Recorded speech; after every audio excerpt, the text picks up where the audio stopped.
অবিনাশ ট্রেনের কামরায় বসে গ্রাম্য প্রকৃতি উপভোগ করতে ব্যস্ত। আকাশটা যখন রং বদলে কালো আধারে ঢেকে দিচ্ছিল চারিদিকটা, ঠিক তখনই ঝমাঝম আওয়াজ করতে করতে ট্রেনটা ঢুকল মধুসূদনপুর স্টেশনে।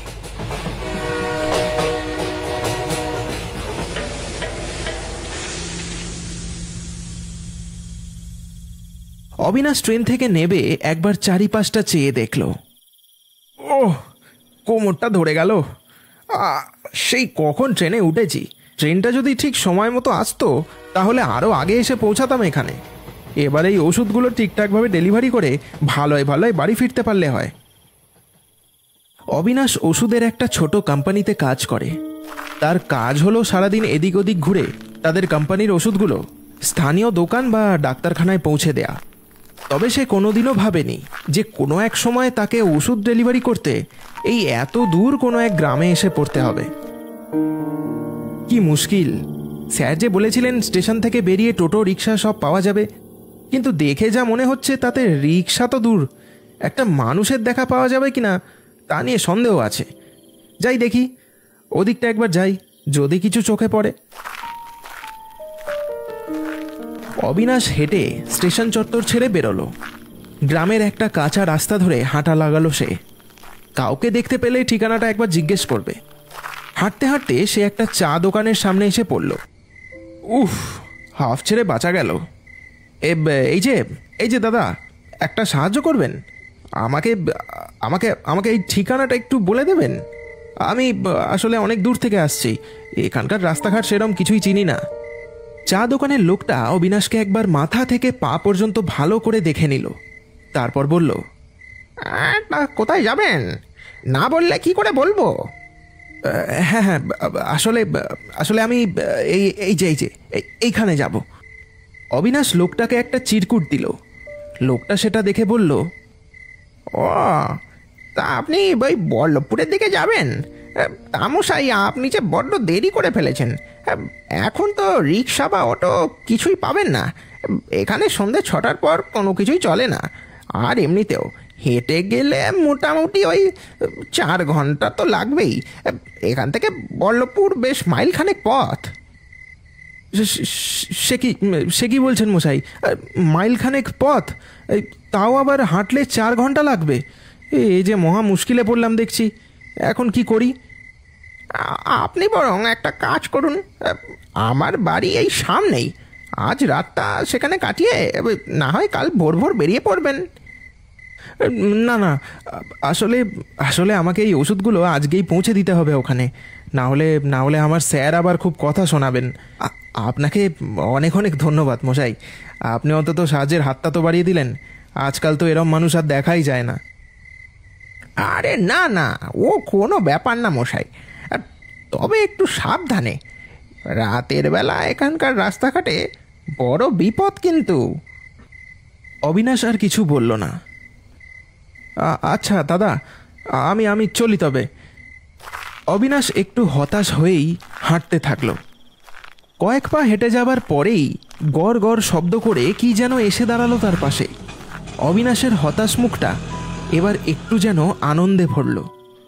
সে দেখল কোথা থেকে একটা ঝরঝরে মার্কা অটো এসে দাঁড়িয়েছে তার পাশে।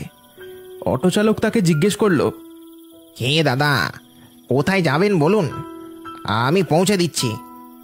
বলেই লোকটা একবার অবিনাশের হাতে থাকা সুটকেসটার দিকে তাকিয়ে একবার যেন মুচকি হাসল। বাঁচালেন দাদা, আজ আপনি না এলে আমার যে কি অবস্থা হতো কে জানে। অবিনাশ কোনো রকমে লড়ঝড়ে অটোটায় উঠে বসল। অটোটা একটা ঝাঁকুনি দিয়ে ছুটতে শুরু করলো কাঁচা রাস্তাটার ওপর দিয়ে। কিছুটা পথ যাবার পরেই অটোটা হঠাৎ ক্যাচ করে জোরে একটা ব্রেক কষে দাঁড়িয়ে পড়ল। আরে কি হলো কি মশাই, এভাবে এভাবে দাঁড়িয়ে পড়লেন কেন? ও কিছু না, আপনি বসুন, আমি দেখছি। ও রোজগারের ঝামেলা, যত সব আমার কপালেই জোটে। কথাটা বলে লোকটা অটো থেকে নেবে রাস্তার পাশে দাঁড়িয়ে থাকা একটা লম্বা চওড়া লোকের সামনে গিয়ে দাঁড়ালো। অবিনাশ লক্ষ্য করল ওদের দুজনের মধ্যে যেন কিছু একটা নিয়ে কথা কাটাকাটি শুরু হয়েছে। তারপর ওই দাঁড়িয়ে থাকা লোকটা অটোর কাছে এসে দাঁড়ালো। এই যে মশাই, নেমে পড়ুন, নেমে পড়ুন, অটো থেকে নেমে পড়ুন দেখি। কি কি বলছেন কি? আমি আমি হঠাৎ অটো থেকে নামতে যাব কেন? আর আপনি কে? এভাবে মাঝপথে অটো থামিয়ে কি গুন্ডামি করছেন নাকি? কি আর কি বলুন তো মশাই, এটা বেশি বাড়াবাড়ি করলে আমি আমি কিন্তু এবার পুলিশকে ডাকতে বাধ্য হব, এই এই বলে দিলাম। আপনাকে আর পুলিশ ডাকতে হবে না, আমি এই মধুসূদনপুর থানার ওসি। এবার এবার নেমে আসুন দেখি। লোকটা যে একজন পুলিশ অফিসার সেটা অবিনাশ একেবারে বোঝেনি। তবে তিনি হঠাৎ এই অটো থামিয়ে তাকে নামিয়ে দিলেন কেন, সেটাই তার মাথায় ঢুকছে না। মানে বলছি স্যার, কি ব্যাপার হলো একটু একটু বলবেন? ওসব না জানলেও হবে তোমার। এখান থেকে যত তাড়াতাড়ি সম্ভব চলে যাও, এ জায়গা মোটেও ভালো না। কিন্তু কিন্তু স্যার। বললাম তো একবার, এখান থেকে চলে যাও। বেশি কথা আমি বলতে পারছি না। এই এই তুই এখান থেকে যা এবার।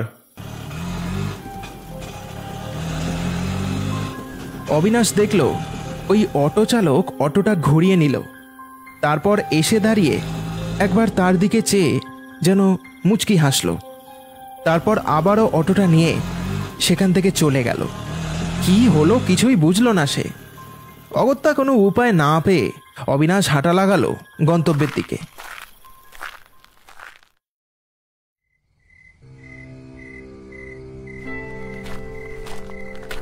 রাতের আধারে চারিদিক কালো কুচকুচে অন্ধকারে ঢেকে গেছে। অবিনাশ এক পা করে হেঁটে চলেছে। দূর দূর অবধি কিছু দেখা যাচ্ছে না। যেদিকেই চোখ যায় শুধু তাল আর নারকল গাছের সারি আর জমাট বাঁধা অন্ধকার। থেকে থেকে যেন মনে হয় ওই তাল নারকল গাছগুলোর ফাঁক দিয়ে কারা যেন লুকিয়ে লুকিয়ে তাকে দেখে যাচ্ছে। কি বিপদে পড়লাম! এবার এবার কি করব? আজ রাতের মধ্যে বল্লভপুরে পৌঁছে গেলেও ফিরে তো আসাই যাবে না। কি কুক্ষণে যে আজ এখানে এসেছিলাম কি জানি। অবিনাশ এসব ভাবতে ভাবতে হাঁটছিল, এমন সময় একটা লোক এসে তার পথটা আটকে দাঁড়ালো। লোকটার মুখটা গামছা দিয়ে ঢাকা, হাতে তার একটা মস্ত বড় ছোরা। দেখেই ভয়ে অবিনাশ একটা ঢোক গিলল। ব্যাস ব্যাস, এবার এবার এক পাও নড়বি না এখান থেকে। তোর কাছে যা আছে সব দিয়ে দে। এটাই বাকি ছিল, মনে মনে ভাবল অবিনাশ। এবার আর রক্ষে নেই। এই অচেনা নির্জন জায়গায় ডাকাতের খপ্পরে পড়েছে সে। এভাবে কাপুরুষের মতো দাঁড়িয়ে দাঁড়িয়ে সে তো আর ডাকাতের হাতে মরতে পারে না। কি হলো কি? কথা কি কানে যাচ্ছে না নাকি? টাকা পয়সা সোনা দানা যা আছে সব দে, না হলে না হলে এই ছোড়াটা দিয়ে তোর পেট ছিঁড়ে দু ফাঁক করে দেবো। বিশ্বাস করুন, আমার কাছে সোনা দানা কিচ্ছু নেই। এই অল্প কিছু টাকা আছে, এই সেগুলো আপনাকে দিলে আমি যে আর বাড়ি ফিরতে পারবো না। ওই ওই ব্যাগের মধ্যে কি আছে? হ্যাঁ, ওই ব্যাগটা আমার চাই। আপনি আপনি যা ভাবছেন তেমন কিছুই না। এ ব্যাগে সোনা দানা কিচ্ছু নেই। এই ব্যাগে কিছু যাবতীয় ওই ওষুধপালা আছে, এর বেশি আর কিছুই নেই। তবে রে, আমার সাথে চালাকি? তারা দেখাচ্ছি মজা। ওই ব্যাগটা আমার চাই। এই বলে লোকটা আস্তে আস্তে এগোতে থাকলো অবিনাশের দিকে। অবিনাশ আর কোনো কিছু ভাবলো না, দৌড়ে পালালো ওখান থেকে। তারপর হাঁপাতে হাঁপাতে সে একটা জায়গায় দাঁড়িয়ে পড়ল। ভালো করে চেয়ে দেখে তার যেন বুকে এবার একটু বল এলো। সামনে একটা কুঁড়ে ঘর। আশপাশটা একেবারে নির্জন, তবে কুঁড়ের মধ্যে আলো জ্বলছে টিমটিম করে। মনে হয় কোনো মানুষ আছে ঘরের মধ্যে। এর থেকে আর ভালো কোনো উপায় সে পেল না। কি সৌভাগ্য আমার! আর একটু হলেই প্রাণটা যেত। না না, আর কোনো ঝুঁকি নেওয়া যাবে না। আজ রাতটা না হয় এখানে কাটিয়ে কাল সকালে বরং দেখা যাবে। অবিনাশ হেঁটে গেল কুঁড়ে ঘরটার দিকে। দরজায় কবার টোকা দিতেই একটা লোক দরজা খুলে দাঁড়ালো। কে মশাই, এত রাতে এভাবে দরজায় টোকা দিচ্ছেন কেন? কি চাই? অবিনাশ সব ঘটনা তাকে খুলে বলল। সব শুনে লোকটা শেষমেশ রাজি হলো তাকে আশ্রয় দেবার জন্য। তা বাবু, এই গ্রামে কি এই প্রথমবার আসা হচ্ছে নাকি? আসলে আমি এখানে একটা জরুরি কাজে এসেছিলাম। ওই কটা ওষুধ আমাকে ওই বল্লভপুরে পৌঁছে দিতে হবে, কিন্তু দেখুন না, এই ঝামেলায় জড়িয়ে পড়লাম। এরম জানলে আমি কোনোদিনও আসতাম না এদিকে। অবিনাশের কথাটা শেষ হলো না, তার আগেই কুঁড়ের দরজাটা যেন কেউ জোরে জোরে চাবড়াতে শুরু করলো।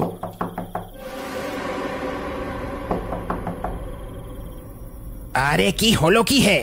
উফ, দরজাটা যে এবার ভেঙেই ফেলবি দেখছি। যত সব, এই দরজা না চাবড়ে ভিতরে ঢুকে আয় দেখি।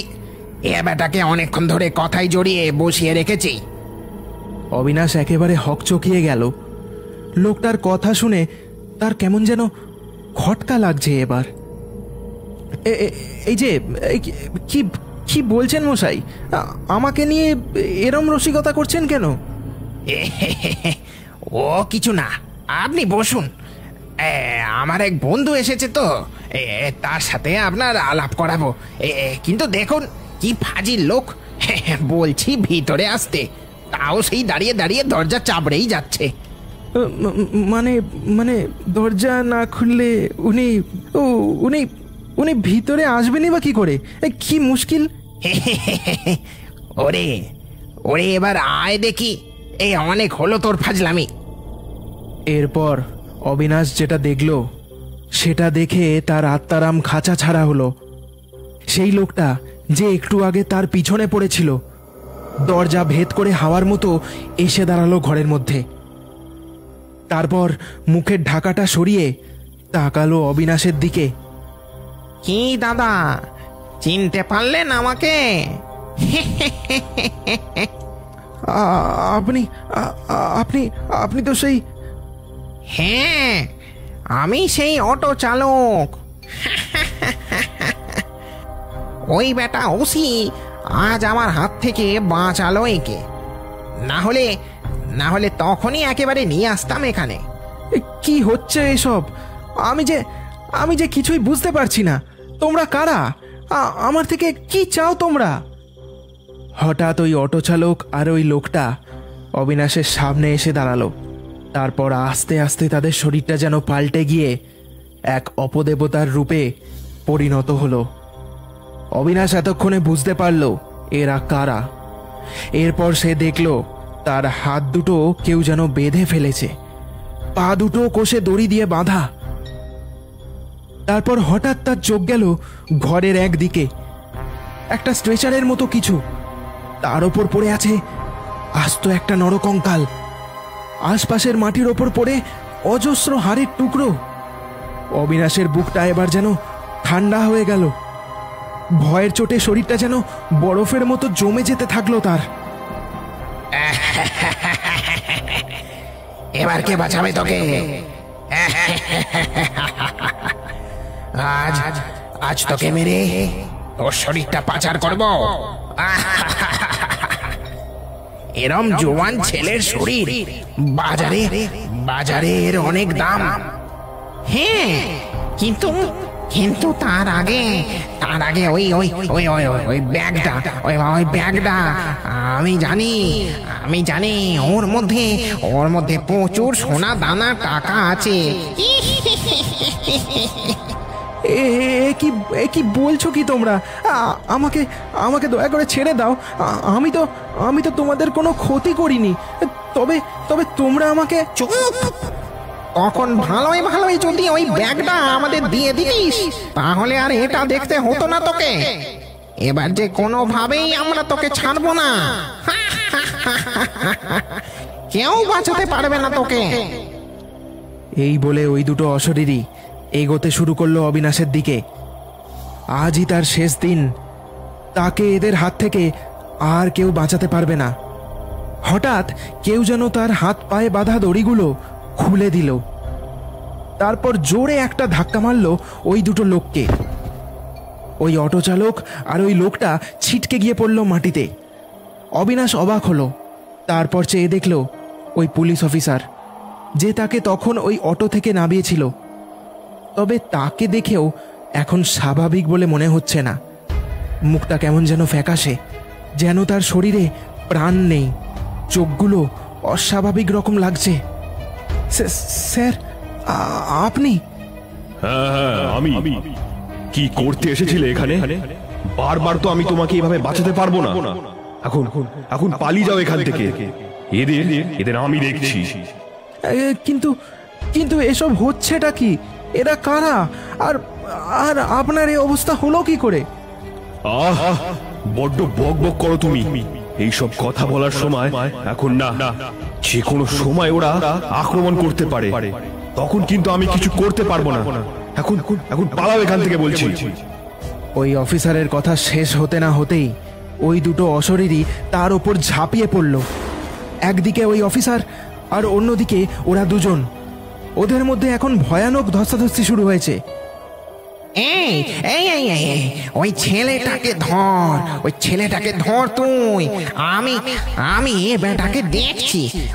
ওই ছেলেটা যেন এখান থেকে এই পালাতে না পারে একদম। আমি তা হতে দেব না। অনেক জ্বালিয়েছিস তোরা। নিরীহ মানুষদের আর ক্ষতি করতে দেবে না এই শিবশঙ্কর নাথ। তোর জন্য আমাদের এই অবস্থা। আজ তো কেউ সাহায্য করব। আগে আগে আগে আগে ওই ছেলেটাকে মেরে ওর শরীরটা পাচার করি, তারপর তোর মুখটাও বন্ধ করব। এই ভয়ানক দৃশ্য দেখে অবিনাশ আর এক মুহূর্ত দাঁড়িয়ে থাকলো না ওখানে। হঠাৎ গোটা ঘরের মধ্যে কিভাবে যেন আগুন জ্বলে উঠল। অবিনাশ চোখ বন্ধ করে ঘর থেকে কোনো রকমে দৌড়ে বেরোলো। তারপর দৌড়তে থাকলো সোজা স্টেশনের দিকে।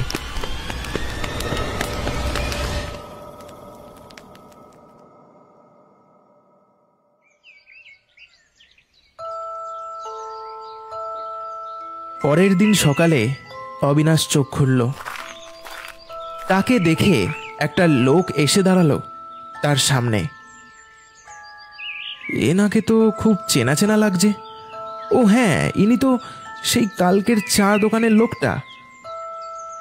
অবিনাশ ভালো করে চেয়ে দেখে বুঝল সে কিভাবে যেন কাল রাতের পথে সেই ফেলে আসা চায়ের দোকানে ফিরে এসেছে। এই নিন বাবু, চা খান। অবিনাশ চায়ে একটা চুমুক দিয়ে সব ঘটনা লোকটাকে খুলে বলল।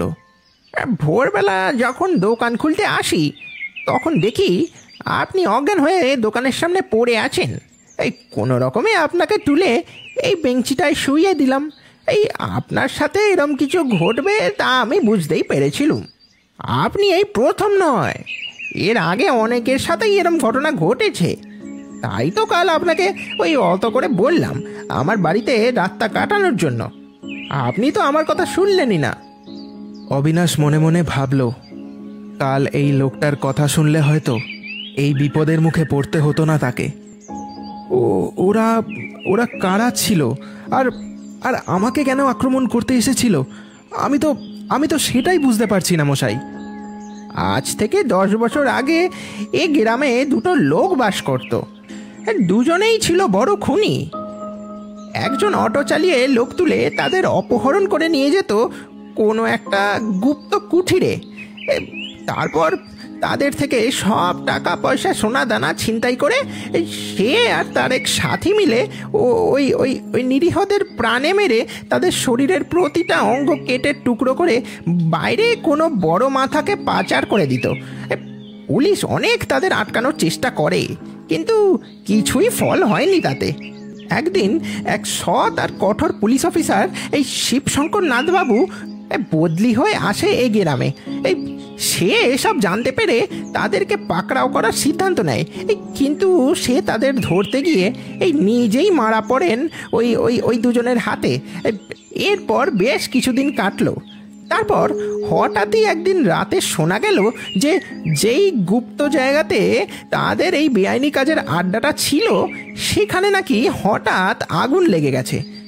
গোটা জায়গাটার সাথে সাথে ওই দুজনও জ্যান্ত পুড়ে মরেছে সেখানে। এরপর অবিনাশ যেন আস্তে আস্তে সব কিছু বুঝতে পারল।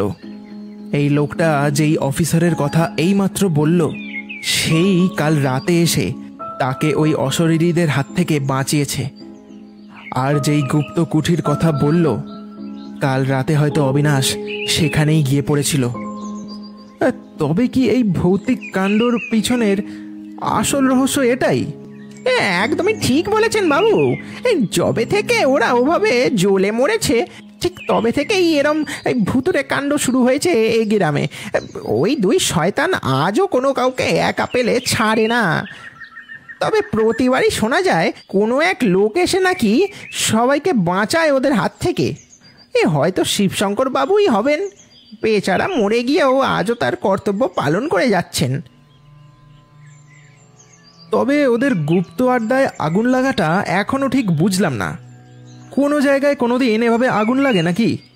নিশ্চয়ই এই গ্রামেরই কোনো লোক হয়তো। না বাবু না, ওই অফিসার মারা যাবার পরই এই গ্রামের প্রতিটা লোক ওদেরকে খুব ভয় পেয়ে চলতো। গ্রামের কোনো লোক ও সাহস করবে না। তবে হ্যাঁ, এই অনেকের মুখে শোনা যায় যে ওই অফিসারের আত্মাই নাকি মরে গিয়ে ওদের ওভাবে পুড়িয়ে মেরেছিল। কথাটা কতটা সত্যি আমি তা জানি না বাবু, সবই ওই লোকের মুখে শোনা আর কি। অবিনাশ এসব শুনে তার মাথাটা আর ঠিক রাখতে পারল না। তবে সে যে বেঁচে ফিরবে এটা সে ভাবতেই পারেনি। কাল হয়তো শিবশঙ্করবাবু না আসলে সে আজকের সকালের সূর্যটা আর দেখতে পেত না। দূরের স্টেশনে ট্রেনটা একটা হুইসেল মেরে ঢুকলো। ওষুধ আর ডেলিভারি দেয়া হলো না তার। তবে এবারের মতো সে বেঁচে বাড়ি ফিরছে, এটাই যথেষ্ট।